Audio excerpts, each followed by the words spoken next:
வணக்கம்.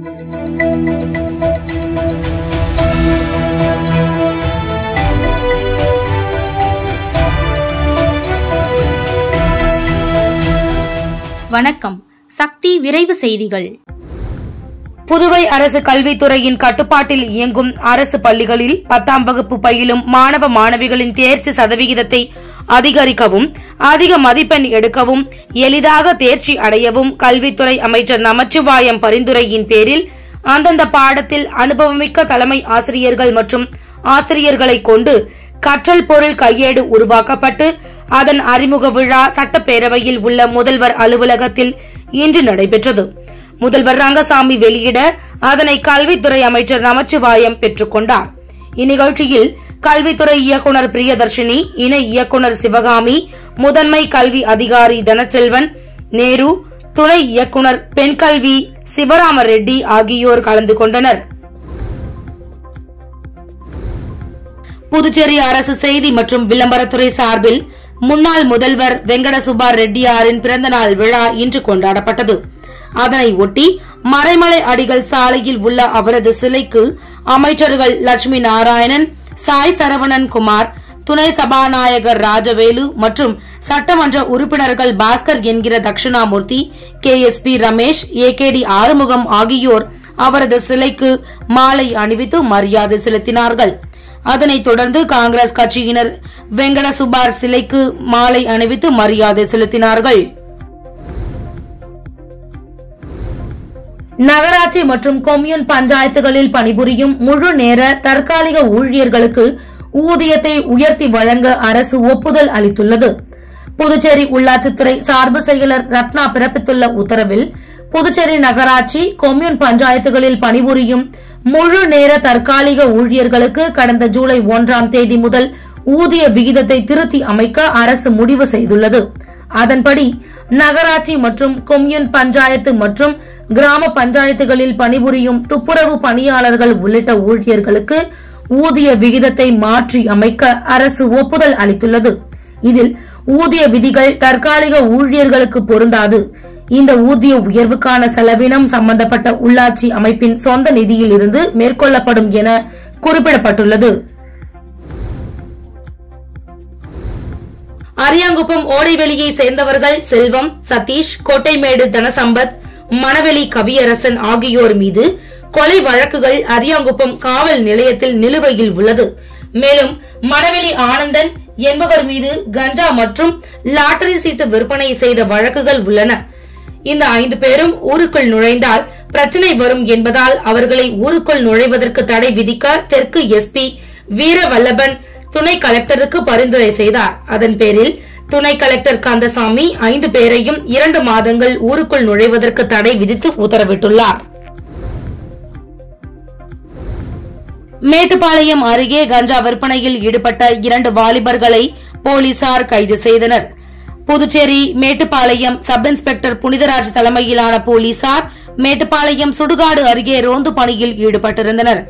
அப்போது சந்தேகப்படும்படி நின்றிருந்த 2 வாலிபர்களை மடக்கி பிடித்து சோதனை செய்ததில் அவர்கள் கஞ்சா மறைத்து வைத்திருந்தது தெரியவந்தது. இதனை அடுத்து இருவரையும் காவல் நிலையம் அழைத்து சென்று விசாரணை மேற்கொண்டதில் மூலகுளம் மேற்கு வீதியை சேர்ந்த பிரதீஷ் மற்றும் பிச்சை வீரன்பேட் வள்ளுவர் வீதியை சேர்ந்த கார்த்திகேயன் என்பதும் மாணவர்கள் மற்றும் இளைஞர்களுக்கு கஞ்சா விற்பனை செய்ததும் தெரியவந்தது. இதனை அடுத்து போலீசார் வழக்கு பதிவு செய்து நீதிமன்றத்தில் ஆஜர்படுத்தி இருவரையும் சிறையில் அடைத்தனர். ஆன்லைனில் பகுதி நேர வேலை என கூறி புதுச்சேரி பெண்ணிடம் 7,91,000 ரூபாய் மோசடி செய்யப்பட்டது குறித்து சைபர் கிரைம் போலீசார் விசாரணை மேற்கொண்டு வருகின்றனர். புதுச்சேரி பகுதியை சேர்ந்த பெண் ஒருவர் ஆன்லைனில் பகுதி நேர வேலை தொடர்பாக வந்த வாட்ஸ்அப் விளம்பரத்தை பார்த்து அதிலிருந்த மொபைல் எண்ணை தொடர்பு கொண்டு பேசினார். எதிர்முனையில் பேசிய நபர் கூறியதை நம்பி குறிப்பிட்ட தொகையை செலுத்தி ஒரு செயலியை பதிவிறக்கம் செய்து பல்வேறு தவணையாக ரூபாய் 7,91,000 செலுத்தியுள்ளார். அதன் பிறகு அந்த நபரிடமிருந்து எந்தவித தகவலும் வரவில்லை. இதனால் தான் ஏமாற்றப்பட்டதை அறிந்த அப்பெண் சைபர் கிரைம் போலீசில் புகார் அளித்துள்ளார். இதேபோல் இளங்கோ என்பவர் தனது மகளின் மொபைல் எண், வங்கி கணக்கு உள்ளிட்ட விவரங்களை பயன்படுத்தி லோன் பெறும் ஆப் மூலம் கடன் பெற்றுள்ளார். பின்னர் கடனை வட்டியுடன் சேர்த்து ரூபாய் 19,000 செலுத்தியுள்ளார். பணம் செலுத்திய பிறகும் அடையாளம் தெரியாத நபர் இளங்கோவின் மகளுடைய படங்களை ஆபாசமாக சித்தரித்து அவருக்கு அனுப்பி மேலும் பணம் தருமாறு கூறி மிரட்டி வருவதாக சைபர் கிரைம் போலீசில் புகார் அளித்துள்ளார். இது குறித்தும் சைபர் கிரைம் போலீசார் வழக்கு பதிவு செய்து விசாரணை மேற்கொண்டு வருகின்றனர். காரைக்காலில் 15 வயது சிறுமிக்கு பாலியல் தொல்லை கொடுத்த வாலிபரை போலீசார் போக்சோ வழக்கில் கைது செய்தனர். காரைக்கால் திருநள்ளார் சேத்தூர் பகுதியை சேர்ந்தவர் கேசவன். கூலி தொழிலாளியான இவருக்கு திருமணமாகி ஒரு குழந்தை உள்ளது. இவரது மனைவி சில ஆண்டுகளுக்கு முன் இறந்து விட்டார். இந்நிலையில் அதே பகுதியை சேர்ந்த 15 வயது சிறுமியுடன் கேசவன் பழகி வந்தார். அவரை திருமணம் செய்து கொள்வதாக ஆசை வார்த்தை கூறி பாலியல் தொல்லை கொடுத்து வந்தார். இது குறித்த சிறுமி தனது பெற்றோரிடம் நடந்த விவரத்தை கூறினார். பெற்றோர் திருநள்ளாறு காவல் நிலையத்தில் புகார் அளித்தனர். அதன் பேரில் கேசவன் மீது இன்ஸ்பெக்டர் அறிவுச்செல்வன் மற்றும் போலீசார் போக்சோ பிரிவின் கீழ் வழக்கு பதிந்து அவரை கைது செய்து சிறையில் அடைத்தனர்.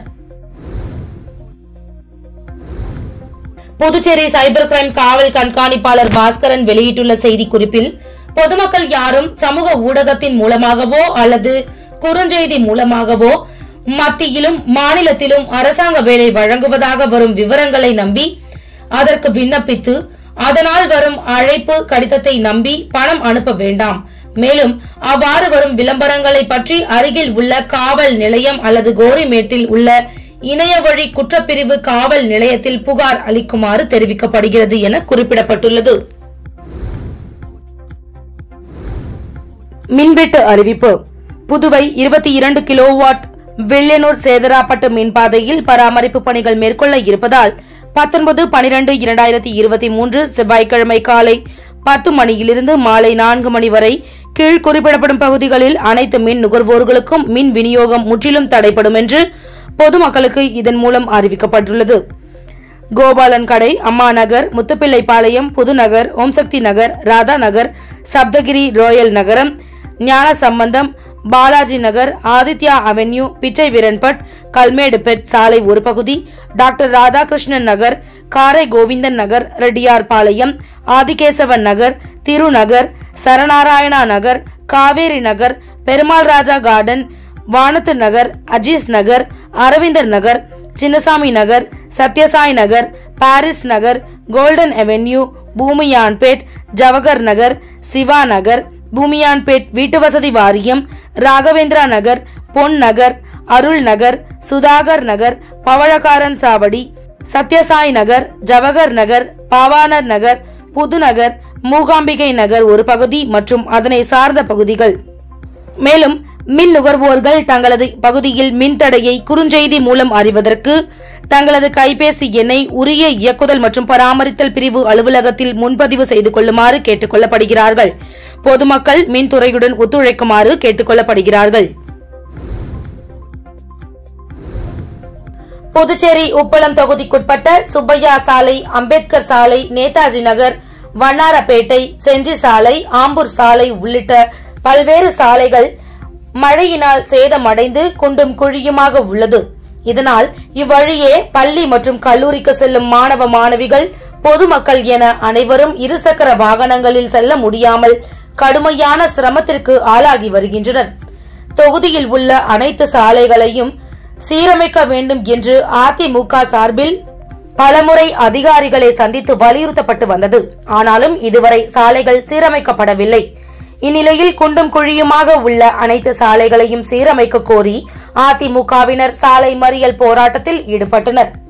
அதிமுக மாநில செயலாளர் அன்பழகன் தலைமையில் பழைய பேருந்து நிலையம், பில்லுக்கடை சந்திப்பு, உப்பளம் அம்பேத்கர் சிலை மற்றும் அருகில் சோனாம்பாளையம் சந்திப்பு ஆகிய பகுதிகளில் நடைபெற்ற சாலை மறியல் போராட்டத்தில் தொகுதியை சேர்ந்த ஆண்கள், பெண்கள் என 200க்கும் மேற்பட்டோர் சாலையில் அமர்ந்து கோரிக்கைகளை வலியுறுத்தி கண்டன கோஷங்களை எழுப்பினார்கள். இதனை அடுத்து சம்பவ இடத்திற்கு வந்த பொதுப்பணித்துறை முதன்மை பொறியாளர் போராட்டத்தில் ஈடுபட்ட அதிமுகவினரிடம் பேச்சுவார்த்தை நடத்தினர். அதில் சாலைகளை உடனடியாக சீரமைக்க நடவடிக்கை எடுக்கப்படும் என்று உறுதி அளித்ததன் பேரில் அதிமுகவினர் போராட்டத்தை கைவிட்டு கலைந்து சென்றனர். இதுகுறித்து அதிமுக மாநில செயலாளர் அன்பழகன் கூறும்போது, அதிகாரிகள் அளித்த வாக்குறுதிப்படி 10 தினங்களுக்குள் சாலையை சீரமைக்கவில்லை என்றால் அதிகாரிகளின் அலுவலகத்தை முற்றுகையிட்டு மாநில அளவில் போராட்டம் நடத்தப்படும் என்று எச்சரித்தார். புதுச்சேரி மாநிலம் திருபுவனை சட்டமன்ற தொகுதிக்கு உட்பட்ட மதகடிப்பட்டு பகுதியில் அமைந்துள்ள தோட்டக்கலை பண்ணைக்கு நுழைவு வாயில், கான்கிரீட் பாலம், பாதுகாப்பு அறை கட்டுவதற்காக புதுச்சேரி அரசு வேளாண் துறை மூலம் ரூபாய் 39,72,000 நிதி ஒதுக்கீடு செய்யப்பட்டு அதற்கான பூமி பூஜை விழா இன்று நடைபெற்றது. இதில் சிறப்பு அழைப்பாளராக தொகுதி எம்எல்ஏ அங்காளன் கலந்து கொண்டு பூமி பூஜை செய்து பணியினை துவக்கி வைத்தார். நிகழ்ச்சியில் தோட்டக்கலைத்துறை துணை இயக்குநர் சண்முகவேலு, உதவி பொறியாளர் பாவாடை, இளநிலை பொறியாளர் ரமேஷ், வேளாண் அலுவலர் வினோத், கண்ணன் மற்றும் எம்எல்ஏவின் ஆதரவாளர்கள், பொதுமக்கள் என திரளாக கலந்து கொண்டனர். நிகழ்ச்சிக்கான ஏற்பாடுகளை புதுச்சேரி அரசு வேளாண் துறை சார்பாக செய்யப்பட்டிருந்தது. பாகூர் ஏரியின் மதகு வாய்க்காலை ரூபாய் 32,75,000 செலவில் அகலப்படுத்தும் பணியினை செந்தில்குமார் எம்எல்ஏ தொடங்கி வைத்தார். பாகூர் சேலியமேடு சாலையில் உள்ள மதகு வாய்க்காலில் பாதுகாப்பு சுவர் இல்லாமல் இருந்து வந்தது. மேலும் அந்த மதகு சாலை வளைவு பகுதி என்பதால் அவ்வப்போது விபத்துகள் ஏற்பட்டு வருகிறது.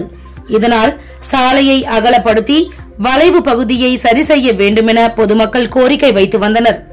இதேபோல் பழுதடைந்த சேரி மதகினை புதுப்பித்து தர விவசாயிகள் வலியுறுத்தி வந்தனர். இதனை அடுத்து செந்தில்குமார் எம்எல்ஏ ஏற்பாட்டில் பொதுப்பணித்துறை நீர்ப்பாசன பிரிவு மூலம் பாகூர் ஏரி சேரி மதகு அகலப்படுத்துதல் மற்றும் வாய்க்காலில் பாதுகாப்பு சுவர் கட்டி மேம்படுத்துதல் திட்டத்திற்காக ரூபாய் 32,75,000 ஒதுக்கீடு செய்யப்பட்டது. இதற்கான பூமி பூஜை இன்று காலை நடைபெற்றது. இந்த திட்டத்திற்கான பணியினை செந்தில்குமார் எம்எல்ஏ அவர்கள் அடிக்கல் நாட்டி பூமி பூஜை செய்து தொடங்கி வைத்தார். இந்நிகழ்ச்சியில் உதவி பொறியாளர் ராஜன், இளநிலை பொறியாளர் நடராஜன், ஒப்பந்ததாரர் வெங்கடேச பெருமாள் மற்றும் திமுக பிரமுகர்கள், பொதுமக்கள் என பலர் கலந்து கொண்டனர். புதுச்சேரி அடுத்த மொரட்டாண்டியில் அமைந்துள்ள 27 அடி உயர சனீஸ்வர பகவான் ஆலயத்தில் வரும் 20ஆம் தேதி சனிப்பெயர்ச்சி விழாவானது நடைபெறவுள்ளது.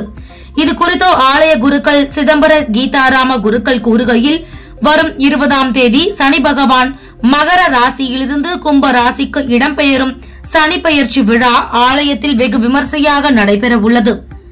இதனையொட்டி 26 அடி உயரமுள்ள சனி பகவான் முன்பு 8000 லிட்டர் எண்ணெய் ஊற்றி மகா தீபம் ஏற்றப்பட உள்ளது. மேலும் இம்முறை 44 நாட்கள் தொடர்ந்து சனி பகவானுக்கு நல்லெண்ணெய் அபிஷேகம் நடத்தப்படும் என தெரிவித்தார். இவ்விழாவில் திரளான பக்தர்கள் பங்கேற்று சனி பகவான் அருளை பெறுமாறு அவர் தெரிவித்தார். காரைக்கால் மாவட்டம் கோட்டுச்சேரிமேடு மீனவ கிராமத்தை சேர்ந்த சிவகுமார் என்பவருக்கு சொந்தமான விசைப்படகில் அதே பகுதியை சேர்ந்த 14 மீனவர்கள் கடந்த 15ஆம் தேதி கடலுக்கு மீன்பிடிக்க சென்றனர். அவர்கள் இந்திய எல்லையான கோடியக்கரை தென்கிழக்கு பகுதியில் நேற்று மாலை மீன்பிடித்துக் கொண்டிருந்த போது அங்கு வந்த இலங்கை கடற்படையினர் எல்லை தாண்டி மீன்பிடித்ததாக கூறி 14 மீனவர்களையும் துப்பாக்கி முனையில் கைது செய்து விசைப்படகையும் பறிமுதல் செய்ததுடன் மீனவர்களை இலங்கை காங்கேசம் துறைமுகத்திற்கு அழைத்து சென்றனர். மேலும் மீனவர்கள் படகில் இருந்த மீன்கள் மற்றும் ஜிபிஎஸ் கருவிகளையும் இலங்கை கடற்படையினர் பறித்துக் கொண்டனர். காரைக்கால் மீனவர்கள் கைது செய்யப்பட்ட சம்பவம் அப்பகுதியில் பரபரப்பை ஏற்படுத்தியுள்ளது. காரைக்கால் அடுத்த திருநள்ளாறில் அமைந்துள்ள உலக புகழ்பெற்ற ஸ்ரீ சனீஸ்வர பகவான் ஆலயத்தில் வரும் 20ஆம் தேதி மகர ராசியிலிருந்து கும்ப ராசிக்கு பிரவேசிக்க உள்ள சனிப்பெயர்ச்சி விழாவை முன்னிட்டு பல்வேறு மாவட்டங்களில் இருந்து லட்சக்கணக்கான பக்தர்கள் வருவார்கள் என்பதால் தேவஸ்தானத்தின் மூலம் ஆன்லைன் டிக்கெட் முன்பதிவு இன்று தொடங்கியுள்ளது. இதில் திருநள்ளாறு temple.organization/சனிப்பெயர்ச்சி/தர்ஷன் ரெஜிஸ்டர் என்ற தேவஸ்தான இணையதளத்தில் பக்தர்கள் முன்பதிவு செய்து கொள்ளலாம் என்று கோவில் நிர்வாகத்தினர் தெரிவித்துள்ளனர். நெல்லை, தூத்துக்குடி உள்ளிட்ட தென் மாவட்டங்களில் தொடர் மழை பெய்து வருகிறது. இதனால் பல இடங்களில் வெள்ள நீர் சூழ்ந்துள்ளது. இந்நிலையில் சென்னை நெல்லை இடையேயான வந்தே பாரத் ரயில் இன்று ரத்து செய்யப்பட்டுள்ளது. வட மாவட்டங்களை பதம் பார்த்த வடகிழக்கு பருவமழை தற்பொழுது தென் மாவட்டங்களை சூறையாடி வருகிறது. அங்குள்ள அருவிகள், ஆறுகளில் கடும் வெள்ளப்பெருக்கு ஏற்பட்டுள்ளது. நெல்லை, தென்காசி, குமரி மாவட்டங்களில் உள்ள குளங்கள் ஏற்கனவே நிரம்பி இருந்த நிலையில் தற்போது பெய்த தொடர் மழையால் குளங்கள் நிரம்பி வழிந்து வயல்களுக்குள் தண்ணீர் சென்றுள்ளது. இதனால் பல ஏக்கர் அளவில் பயிரிடப்பட்டுள்ள நெற்பயிர்கள் தண்ணீரில் மூழ்கியுள்ளன. இதேபோல் நெல்லை மாவட்டத்தின் பாபநாசம், சேரன்மாதேவி, விகேபுரம், அம்பாசமுத்திரம் ஆகிய இடங்களில் 24 மணி நேரத்தை தாண்டி தொடர்ந்து மழை பெய்து வருகிறது. ஒரு நிமிடம் கூட நிற்காமல் தொடர்ந்து மழை பெய்து கொண்டிருக்கிறது. இதன் காரணமாக சாலைகள், தாழ்வான பகுதிகள் என எங்கும் பெரு வெள்ளம் சூழ்ந்துள்ளது. இதனால் பல்வேறு பகுதிகளில் பாதுகாப்பு கருதி மின்சார விநியோகம் துண்டிக்கப்பட்டுள்ளது. இதேபோல் பஸ் சேவைகளும் நிறுத்தப்பட்டுள்ளது. இந்நிலையில் தற்போது நெல்லை, சென்னை வந்தே பாரத் ரயில் சேவையும் ரத்து செய்யப்பட்டுள்ளதாக ரயில்வே அறிவித்துள்ளது. இதேபோல் திருச்செந்தூர், பாலக்காடு, நெல்லை, ஜாம்நகர் ரயில்களும் ரத்து செய்யப்பட்டுள்ளதாக ரயில்வே அறிவித்துள்ளது. பாகிஸ்தானில் தலைமறைவு வாழ்க்கை நடத்தி வரும் நிழல் உலக தாதா தாவூத் இப்ராஹிம் உடல்நிலை குறித்து உறுதி செய்யப்படாத தகவல்கள் வெளியாகி வருகின்றன. உயிருக்கு ஆபத்தான நிலையில் மருத்துவமனையில் அனுமதிக்கப்பட்டதாக யூகங்கள் பரவினாலும் இந்த தகவல்கள் தற்போது வரை உறுதி செய்ய முடியவில்லை. கடந்த 1993ஆம் ஆண்டு மும்பையில் தொடர் குண்டுவெடிப்பு நடைபெற்றது. இந்த குண்டுவெடிப்பில் 250க்கும் மேற்பட்ட அப்பாவி பொதுமக்கள் இறந்தனர். 750க்கும் அதிகமானோர் படுகாயமடைந்தனர். உலக அளவில் நடத்தப்பட்ட மிக மோசமான கருதப்படும் மும்பை குண்டு வெடிப்பு சம்பவத்திற்கு மூளையாக செயல்பட்டவர் நிழல் உலக தாதா தாவூத் இப்ராஹிம். இந்நிலையில் தாவூத் இப்ராஹிம்க்கு அடையாளம் தெரியாத நபரால் விஷம் வைக்கப்பட்டதாகவும் ஆபத்தான நிலையில் கராச்சியில் உள்ள மருத்துவமனையில் அனுமதிக்கப்பட்டு இருப்பதாகவும் சமூக வலைதளங்களில் பலரும் பதிவிட்டு வருகின்றனர். எனினும் இது தொடர்பான அதிகாரப்பூர்வ தகவல்கள் எதுவுமே வெளியாகவில்லை. பாகிஸ்தானின் முன்னணி தொலைக்காட்சி சேனல்களான ஜியோ டிவி மற்றும் டான் ஆகியவையும் இது குறித்த எந்த செய்தியையும் வெளியிடப்படவில்லை. இருந்தாலும் சில யூடியூப் பக்கங்களிலும் எக்ஸ் உள்ளிட்ட சமூக வலைதளத்திலும் தாவூத் இப்ராஹிம் ஆபத்தான நிலையில் மருத்துவமனையில் அனுமதிக்கப்பட்டு இருப்பதாகவும் அதிகம் பகிரப்பட்டு வருகிறது. தாவூத் இப்ராஹிம் உடல்நிலை குறித்த இந்த செய்தியை உறுதி செய்ய முடியவில்லை. இந்திய அதிகாரிகள் தரப்பிலோ பாகிஸ்தான் அதிகாரிகள் தரப்பிலோ தாவூத் இப்ராஹிம் குறித்த செய்தியை தற்போது வரை உறுதிப்படுத்தப்படவில்லை. எனவே இவை வதந்தியாக இருக்கலாம் என்பதையும் மறுப்பதற்கு இல்லை. ஐபிஎல் தொடருக்கான மினி ஏலம் நாளை நடக்க உள்ள நிலையில் எந்த தொலைக்காட்சி மற்றும் OTTயில் நேரலையில் பார்க்கலாம் என்பதை அறியலாம். ஐபிஎல் தொடருக்கான மினி ஏலம் நாளை துபாயில் உள்ள கோகோ கோலா வளாகத்தில் நடக்க உள்ளது. முதல் முறையாக ஐபிஎல் ஏலம் இந்தியாவில் இல்லாமல் வெளிநாட்டில் நடக்க உள்ளது. ஐபிஎல் ஏலத்தில் பங்கேற்பதற்காக மொத்தமாக உலகம் முழுவதிலும் இருந்து 1166 வீரர்கள் பதிவு செய்திருந்தனர். அதிலிருந்து ஐபிஎல் அணிகள் தரப்பில் மொத்தமாக 333 பேர் தேர்வு செய்யப்பட்டுள்ளனர்.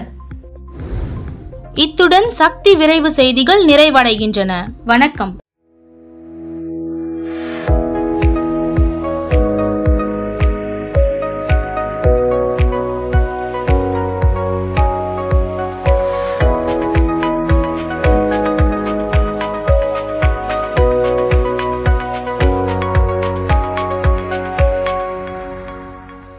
உங்கள் சக்தி செய்திகளை உடனுக்குடன் தெரிந்து கொள்ள சக்தி சேனல் புதுச்சேரி யூடியூப் சேனலை சப்ஸ்கிரைப் செய்து கொள்ளுங்கள். மறக்காமல் பெல் பட்டனையும் கிளிக் பண்ணுங்க, ஷேர் பண்ணுங்க, லைக் பண்ணுங்க. உங்கள் சக்தி சேனல்.